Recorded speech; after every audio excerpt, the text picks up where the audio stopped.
اللہم صلی علی سیدنا و مولانا محمد وعلی آلہ و صحبہ و بارک وسلم۔ اللہ رب العزت نے اپنے خاص دوستوں کو ایسی شان اور مرتبے سے نواز رکھا ہے کہ وہ اپنی خدا داد طاقت کے ذریعے لوگوں کے احوال سے نہ صرف آگاہی رکھتے ہیں بلکہ ان کی رہنمائی اور حاجت روائی بھی فرماتے ہیں۔ اب سوال یہ آتا ہے کہ کیا کسی انسان کو اللہ کے سوا حاجت روا کہا جا سکتا ہے؟ کیا اللہ کے علاوہ کسی دوسرے کو حاجت روا کہنے سے شرک تو لازم نہیں آتا؟ یہ وہ سوال ہے جو ایک طبقہ ہر اس موقع پر داغ دیتا ہے جب ان کے سامنے کسی مقبول خدا کی کوئی کرامت پیش کی جاتی ہے، اور اس پر وہ قرآن مجید سے استدلال کرتے ہوئے کہتے ہیں کہ اللہ کے سوا کوئی ولی اور مددگار نہیں۔ مثلاً قرآن پاک کی سورہ بقرہ کی آیت نمبر 107 میں ہے کہ وَمَا لَكُم مِّن دُونِ اللَّهِ مِّن وَلِيٍّ وَلَا نَصِيرٍ، اللہ کے سوا نہ تمہارا کوئی ولی ہے نہ مددگار۔ وَمَن نَّصْرُ إِلَّا مِنْ عِندِ اللَّهِ، اللہ کی بارگاہ کے علاوہ کوئی اور مدد نہیں۔ اس میں کوئی شک نہیں کہ اگر اللہ کی مرضی اور حکم نہ ہو تو کوئی فرشتہ یا انسان کسی دوسرے کی مدد نہیں کر سکتا۔ مدد کرنے کی قوت اور طاقت بارگاہ ربوبیت سے ملتی ہے اور اسی کے اذن اور حکم سے مشکل کشائی ہوتی ہے۔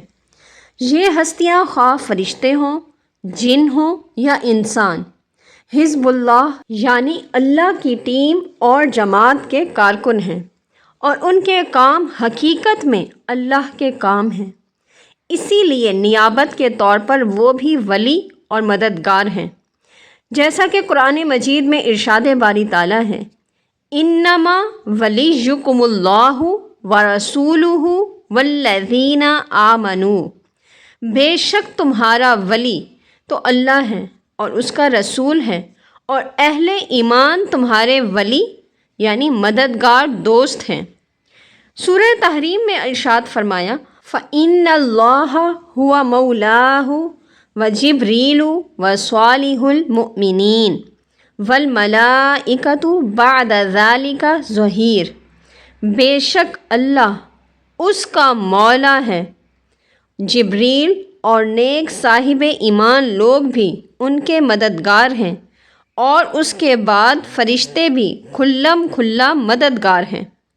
یاد رہے کہ مولا کا لفظ کئی جگہ قرآن مجید میں اللہ رب العزت کے لیے استعمال ہوا ہے، جیسے انت مولانا فانصرنا علی القوم الکافرین۔ ایک اور مقام پر ارشاد فرمایا نعم المولا و نعم النصیر، بے شک حقیقی معنوں میں اللہ تعالیٰ ہی مولا ہے۔ لیکن قرآن مجید میں جبرائیل علیہ السلام اور صالح مومنین کو بھی مولا قرار دیا گیا، جس سے معلوم ہوا کہ اللہ کے سوا دوسرے کو مولا کہنے سے شرک نہیں ہوتا، ورنہ قرآن مجید میں انہیں مولا نہیں کہا جاتا۔ لیکن یہ مولا خود بخود نہیں بنے، اللہ کے بنانے سے بنے ہیں۔ اب رہی یہ بات کہ اللہ کے سوا کیا کسی اور کو حاجت روا اور مشکل کشا کہا جا سکتا ہے، یا ایسا کہنا شرک کے دائرے میں آتا ہے؟ تو اس کا جواب تو ابھی میں نے پہلے ہی تھوڑی دیر پہلے اپنی گفتگو میں دے دیا ہے کہ فرشتوں اور صالح مومنین کا مولا مددگار ہونا خود قرآن کریم سے ثابت ہے، اور وہ خود مولا نہیں بنے بلکہ یہ منصب انہیں خود اللہ تعالیٰ نے عطا فرمایا ہے۔ اب ہم حضور نبی کریم صلی اللہ علیہ وآلہ وسلم کی ایک حدیث مبارکہ کا جائزہ لیتے ہیں اور پھر یہ فیصلہ کرتے ہیں۔ بخاری و مسلم کی روایت ہے کہ حضور نبی کریم صلی اللہ علیہ وآلہ وسلم نے ارشاد فرمایا جو شخص اپنے کسی بھائی کی حاجت روائی کرتا ہے اللہ تعالیٰ اس کی حاجت پوری فرماتا ہے، اور جس نے کسی مسلمان کی ایک تکلیف دور کی یعنی اس کی مشکل حل کر دی تو اللہ تعالیٰ اس کی برکت سے قیامت کی تکلیفوں میں سے اس کی ایک تکلیف دور فرما دے گا۔ تو کیا یہ عجیب بات نہیں کہ اس حدیث میں رحمت للعالمین صلی اللہ علیہ وآلہ وسلم کسی بھائی کی حاجت روائی اور مشکل کشائی کو قابل تحسین قرار دیں، لیکن ہمارے ہی یہ نادان بہن بھائی اس کو شرک ثابت کرنے پر تلے ہوئے ہیں۔ اس موضوع پر بے شمار روایات اور دلائل موجود ہیں جن میں حاجت روائی، مشکل کشائی اور مدد و نصرت کو بندوں کی طرف منسوب کیا گیا ہے، لیکن کوئی ایسا مسلمان نہیں جو ان بندوں کو حقیقی مشکل کشا یا حاجت روا سمجھتا ہو۔ سب مسلمان اس بات پر یقین رکھتے ہیں کہ یہ اللہ رب العزت کی ذات اقدس ہی ہے جو ان بندوں سے اس نوعیت کے کام کرواتی ہے۔ اسی طرح ایک اور روایت سے ہمیں پتہ چلتا ہے کہ اللہ تعالیٰ کے ایسے حاجت روا خاص بندے ہمیشہ اور ہر دور میں رہتے ہیں اور ان کی تخلیق ہی اس مقصد کے لیے ہوتی ہے۔ حضور نبی کریم صلی اللہ علیہ وآلہ وسلم نے ارشاد فرمایا، اللہ تعالیٰ نے لوگوں کی حاجت روائی کے لیے ایک مخلوق پیدا کر رکھی ہے تاکہ لوگ اپنی حاجات کی تکمیل کے لیے ان سے رجوع کریں۔ یہ لوگ عذاب الہی سے محفوظ و مامون ہیں۔ انہی نفوس قدسیہ کے متعلق علامہ محمد اقبال نے ارشاد فرمایا، خاکی و نوری نہاد بندہ مولا صفات، ہر دو جہاں سے غنی اس کا دل بے نیاز، اس کی امیدیں قلیل اس کے مقاصد جلیل، اس کی ادا دل فریب اس کی نگاہ دل نواز، ہاتھ ہے اللہ کا بندہ مومن کا ہاتھ، غالب و کار آفریں کار کشا کار ساز۔ حضور نبی کریم صلی اللہ علیہ وآلہ وسلم کی امت کے ان مولا صفات بندوں میں سے جس ہستی کو تاج سروری عطا کیا گیا وہ خاتون جنت کے شوہر نامدار حسنین کریمین رضوان اللہ اجمعین کے والد گرامی سیدنا علی المرتضیٰ کرم اللہ وجہہ کی ذات گرامی ہیں۔ صحابہ کرام کے بھرے مجمع میں جن کا ہاتھ باعث تکوین کائنات فخر موجودات سید المرسلین صلی اللہ علیہ وآلہ وسلم نے اپنے ہاتھ میں لے کر بلند کیا اور فرمایا، من کنت مولاہ فعلی مولاہ، جس کا میں مولا ہوں علی بھی اس کا مولا ہے۔ اب ہم دیکھتے ہیں کہ جس طرح لوگ مشکلات اور پریشانیوں میں سید دو عالم صلی اللہ علیہ وآلہ وسلم کی بارگاہ میں رجوع کرتے تھے اور آپ صلی اللہ علیہ وآلہ وسلم کی توجہ اور دعا سے انہیں مشکلات سے نجات مل جاتی تھی، اسی طرح وہ بارگاہ علی المرتضیٰ رضی اللہ تعالی عنہ سے بھی رجوع کرتے، لہٰذا آپ رضی اللہ تعالی عنہ کی روحانی توجہ اور دعا سے مشکل کشائی ہو جاتی۔ حضرت امام یوسف النبہانی رحمۃ اللہ علیہ نے حضرت امام فخر الدین رازی رحمۃ اللہ علیہ کے حوالے سے سیدنا حضرت علی المرتضیٰ کرم اللہ وجہہ کی روحانی قوت کا ایک انتہائی دلچسپ واقعہ جامع کرامات اولیاء میں درج کیا ہے۔ وہ لکھتے ہیں کہ ایک حبشی غلام حضرت حیدر کرار رضی اللہ تعالی عنہ سے محبت رکھتا تھا۔ ایک مرتبہ چوری کے جرم میں اسے حضرت امیر المؤمنین رضی اللہ تعالی عنہ کی خدمت میں پیش کیا گیا۔ اس نے اپنے جرم کا اقرار کر لیا تو آپ کے حکم سے حسب قانون اس کا ہاتھ کاٹ دیا گیا۔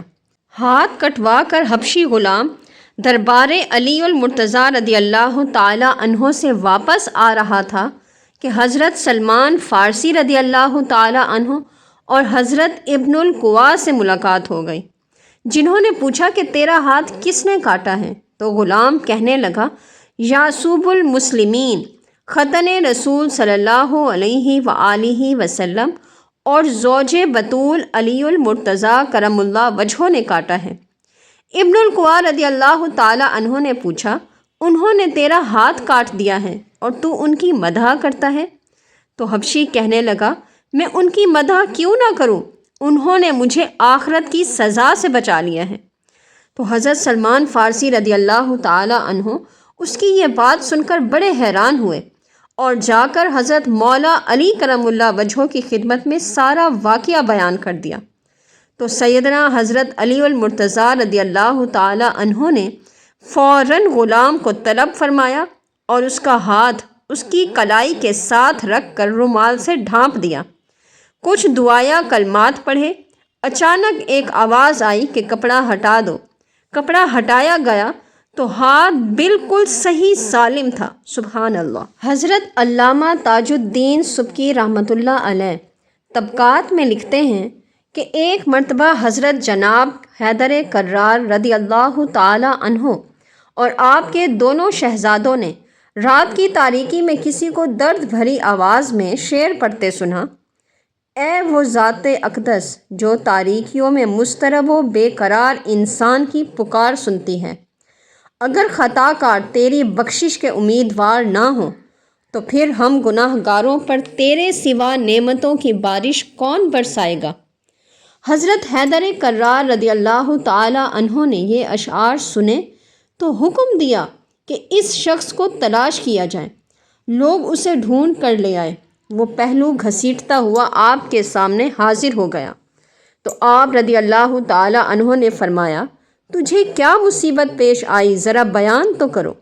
وہ شخص کہنے لگا، میں عیش و نشاط اور گناہوں میں مبتلا تھا۔ میرے والد مجھے نصیحت فرماتے ہوئے کہتے، بیٹا خدا سے ڈرو، اس کی گرفت بڑی سخت ہے۔ ایک دفعہ جب انہوں نے بار بار نصیحتیں کیں تو مجھے غصہ آ گیا اور میں آپے سے باہر ہو گیا اور طیش میں آ کر انہیں اچھا خاصا پیٹ ڈالا۔ میرے والد نے کہا، تیری شکایت میں کعبۃ اللہ جا کر دربار خداوندی میں کروں گا۔ لہٰذا جب وہ خانہ کعبہ گئے اور جب واپس آئے تو میرا دایاں پہلو مفلوج ہو چکا تھا۔ اب مجھے اپنے کیے پر سخت ندامت ہوئی تو میں نے اپنے والد سے معافی مانگی اور انہیں راضی کرنے کی ہر وقت کوشش کرتا رہا۔ آخر کار انہوں نے وعدہ فرما لیا کہ وہ اللہ کے گھر جا کر میرے حق میں دعا کریں گے۔ تو میں نے انہیں سفر کے لیے اونٹنی پیش کی جس پر سوار ہو کر وہ مکہ کی طرف روانہ ہو گئے، لیکن وہ اونٹنی بھاگ کھڑی ہوئی اور وہ چٹان سے گر کر فوت ہو گئے۔ تو حضرت سیدنا علی المرتضیٰ کرم اللہ وجہہ نے فرمایا، اگر تمہارا باپ راضی ہو گیا تھا تو اللہ کریم بھی راضی ہیں۔ اس نے کہا، قسم بخدا میرے والد راضی ہو گئے تھے۔ یہ سن کر حضرت حیدر کرار اٹھے، کئی رکعت نوافل ادا کیے اور دعا فرمائی، پھر فرمایا، تجھے مبارک ہو، کھڑا ہو جا۔ وہ اٹھا اور بالکل صحیح سلامت چلنے لگا۔ وہ شخص صحت یاب ہو چکا تھا۔ تاجدار اقلیم ولایت سیدنا حضرت علی المرتضیٰ کرم اللہ وجہہ کی ظاہری حیات مبارکہ میں پیش آنے والے ایسے کئی واقعات کتابوں میں درج ہیں، مگر کتب صوفیہ میں بے شمار ایسے واقعات اور مکاشفات بھی موجود ہیں جن سے یہ پتہ چلتا ہے کہ آپ رضی اللہ تعالی عنہ کے روحانی فیوضات کا سلسلہ آج بھی جاری ہے، اور حقیقت یہ ہے کہ آپ رضی اللہ تعالی عنہ کے کمالات در حقیقت نبی علیہ الصلاۃ والسلام کے معجزات کا تسلسل ہیں۔ ان کرامات کا منبع اور سرچشمہ بھی نبی علیہ الصلاۃ والسلام کی ذات مبارکہ ہی ہے۔ حضرت سیدنا علی المرتضیٰ رضی اللہ تعالی عنہ کے متعلق سید المرسلین صلی اللہ علیہ وآلہ وسلم نے ارشاد فرمایا، انا مدینۃ العلم وعلی بابھا، میں شہر علم ہوں اور علی اس شہر کا دروازہ ہیں۔ اور حضرت حیدر کرار رضی اللہ تعالی عنہ فرماتے ہیں کہ رسول کریم صلی اللہ علیہ وآلہ وسلم نے مجھے علم کے 1000 باب کی تعلیم دی اور ہر باب کے آگے 1000 باب کھلتے ہیں۔ تو جس علم کے 1 کروڑ ابواب ہوں اس کی وسعت کا اندازہ کون لگا سکتا ہے۔ حضرت علی المرتضیٰ رضی اللہ تعالی عنہ فرماتے ہیں کہ خرقہ ولایت عطا کرتے وقت حضور نبی کریم صلی اللہ علیہ وآلہ وسلم نے وہ رموز و اسرار مجھ پر منکشف فرمائے جو نہ تو جبرائیل علیہ السلام کے پاس ہیں نہ ہی میکائیل علیہ السلام کے پاس۔ حضرت شیخ عبدالحق محدث دہلوی فتح مکہ کے موقع پر حبل کا بلند و بالا بت گرانے کے واقعے کا ذکر کرتے ہوئے تحریر فرماتے ہیں کہ علی المرتضیٰ رضی اللہ تعالی عنہ نے کہا کہ آپ صلی اللہ علیہ وآلہ وسلم اپنے قدم مبارک میرے شانوں پر رکھ کر بت گرا دیں۔ تو سرور دو عالم صلی اللہ علیہ وآلہ وسلم نے فرمایا، اے علی، تم بار نبوت اٹھانے کی طاقت نہیں رکھتے، تم میرے کندھوں پر آؤ اور ان بتوں کو گرا دو۔ اسی حالت میں حضور نبی کریم صلی اللہ علیہ وآلہ وسلم نے حضرت علی کرم اللہ وجہہ سے پوچھا، تم اپنے آپ کو کس حالت میں دیکھتے ہو؟ تو عرض کی، یا رسول اللہ صلی اللہ علیہ وآلہ وسلم، میں ایسا دیکھتا ہوں گویا تمام حجابات اٹھ گئے ہیں اور میرا سر عرش سے جا ملا ہے، اور جدھر ہاتھ پھیلاؤں وہ چیز میرے ہاتھ میں آ جاتی ہے۔ تو حضور نبی کریم صلی اللہ علیہ وآلہ وسلم نے ارشاد فرمایا، اے علی، تمہارا کتنا اچھا وقت ہے کہ تم کار حق ادا کر رہے ہو، اور میرا حال کتنا مبارک ہے کہ میں بار حق اٹھائے ہوئے ہوں۔ حضرت شیخ عبدالحق محدث دہلوی فرماتے ہیں کہ حضرت علی المرتضیٰ رضی اللہ تعالی عنہ فرماتے ہیں کہ میں نے جب نبی کریم صلی اللہ علیہ وآلہ وسلم کو آخری غسل دیا تو پانی کے چند قطرے آپ صلی اللہ علیہ وآلہ وسلم کی مقدس پلکوں پر موجود تھے۔ میں نے انہیں اپنی زبان سے چوس لیا، تو بس علم و عرفان اور حکمت و ادراک کا ایک سمندر میرے سینے میں ٹھاٹھے مارنے لگا۔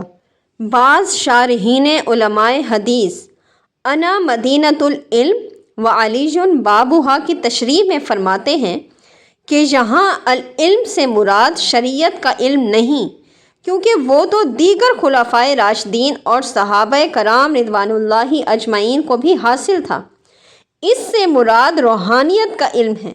لہٰذا حضرت علی کرم اللہ وجہہ کو اس کا دروازہ قرار دے کر یہ اعلان فرمایا گیا کہ ان علوم روحانیہ کا طالب اس دروازے کی چوکھٹ چومے بغیر کامیاب نہیں ہو سکتا، اور یہی وجہ ہے کہ روحانیت کے تمام سلاسل، خواہ چشتی ہوں، قادری، نقشبندی یا سہروردی، سب کے سب اسی باب العلم سے ہی فیض یاب ہو کر منزل مراد تک پہنچتے ہیں۔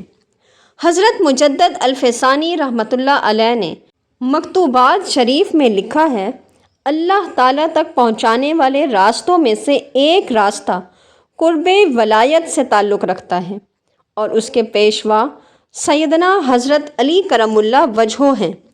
حضرت علی رضی اللہ تعالی عنہ اپنی جسمانی پیدائش سے پہلے اس مقام کے ملجا و ماوا تھے، جیسا کہ آپ جسمانی پیدائش کے بعد ہیں، اور جس کو بھی فیض و ہدایت پہنچی اس راہ سے ہی پہنچی اور انہی کے ذریعے سے پہنچی، کیونکہ وہ اس راہ کے آخری نقطے کے قریب ہیں۔ حضرت مجدد الفسانی رحمۃ اللہ علیہ مکتوب دفتر اول میں فرماتے ہیں، حضرت امیر سیدنا علی کرم اللہ وجہہ فرماتے ہیں کہ میں اس لیے آیا ہوں کہ تمہیں آسمانوں کا علم سکھاؤں۔ جب میں اچھی طرح متوجہ ہوا تو تمام خلفائے راشدین رضوان اللہ اجمعین کے درمیان اس مقام کو حضرت امیر سیدنا علی المرتضیٰ رضی اللہ تعالی عنہ کے ساتھ مخصوص پایا۔ حضرت شاہ ولی اللہ محدث دہلوی رحمۃ اللہ علیہ بر صغیر کے ان اکابر جید علماء ربانیین اور صاحب کمال ہستیوں میں سے ہیں جن کی تمام مسالک عزت و تکریم کرتے ہیں اور ان کے علم و فضل کے معترف ہیں۔ آپ رحمۃ اللہ علیہ فرماتے ہیں، ایک روز مقام قرب میں غور کی نگاہ کی گئی تو ہر چند نظر دور دور تک گئی، لیکن جہت خاص جو حضرت علی المرتضیٰ رضی اللہ تعالی عنہ میں تھی اس سے زائد کسی میں نہ دیکھی گئی، اور اس جہت میں کسی دوسرے کی ان پر فضیلت نہیں دکھائی دی۔ آپ رضی اللہ تعالی عنہ اس جہت یعنی مقام قرب کے اعلیٰ مرکز کے اوپر ہیں، اور اسی لیے آپ رضی اللہ تعالی عنہ ہی مبدأ عرفان ہوئے ہیں۔ حضرت شاہ ولی اللہ محدث دہلوی رحمۃ اللہ علیہ اپنی کتاب الفاظ العارفین میں اپنے چچا حضرت ابو الرضا محمد کی روایت درج کرتے ہیں کہ انہوں نے فرمایا، حضور نبی کریم صلی اللہ علیہ وآلہ وسلم کی دوسری بار بچشم حقیقت زیارت ہوئی تو میں نے عرض کی، یا سیدی، میری خواہش ہے کہ آپ صلی اللہ علیہ وآلہ وسلم کے طریقہ عالیہ کے فیض یافتہ کسی مرد حق سے بیعت کروں تاکہ ان سے حقائق کی تفصیل بھی پوچھ سکوں جو آپ صلی اللہ علیہ وآلہ وسلم سے حاصل ہوئے ہیں۔ تو حضور نبی کریم صلی اللہ علیہ وآلہ وسلم نے ارشاد فرمایا، تیری بیعت امیر المومنین علی کرم اللہ وجہہ سے ہوگی۔ کچھ دنوں بعد دیکھا کہ گویا کسی راستے پر جا رہا ہوں، آس پاس کوئی شخص نظر نہیں آ رہا، لیکن راستے پر گزرنے والوں کے نقوش موجود ہیں۔ تھوڑی دور راستے کے درمیان ایک شخص کو بیٹھا ہوا دیکھا تو میں نے اس سے راستہ پوچھا۔ اس نے ہاتھ کے اشارے سے کہا، ادھر آؤ۔ اس سے مجھے انشراح قلب حاصل ہوا۔ انہوں نے فرمایا، اے سست رفتار، میں علی ہوں اور مجھے رسول خدا صلی اللہ علیہ وآلہ وسلم نے بھیجا ہے تاکہ میں تمہیں ان کی بارگاہ میں لے چلوں۔ میں ان کے پیچھے پیچھے چل پڑا یہاں تک کہ بارگاہ رسالت مآب صلی اللہ علیہ وآلہ وسلم میں آپ صلی اللہ علیہ وآلہ وسلم کے ہاتھ میں ہاتھ دے کر کہا، یا رسول اللہ، ھذا ید الردا محمد۔ یہ سن کر حضور نبی کریم صلی اللہ علیہ وآلہ وسلم نے حضرت علی رضی اللہ تعالی عنہ سے بیعت لی۔ اس موقع پر میرے دل میں ایک بات کھٹکی تو حضرت علی کرم اللہ وجہہ نے اس پر مطلع ہو کر فرمایا، میں اسی طرح اولیاء اللہ کے حق میں وسیلہ بیعت رہتا ہوں، ورنہ اصل میں تمام سلاسل کی بیعتوں کا مرکز اور مرجع حضور نبی کریم صلی اللہ علیہ وآلہ وسلم کا دست مبارک ہوتا ہے۔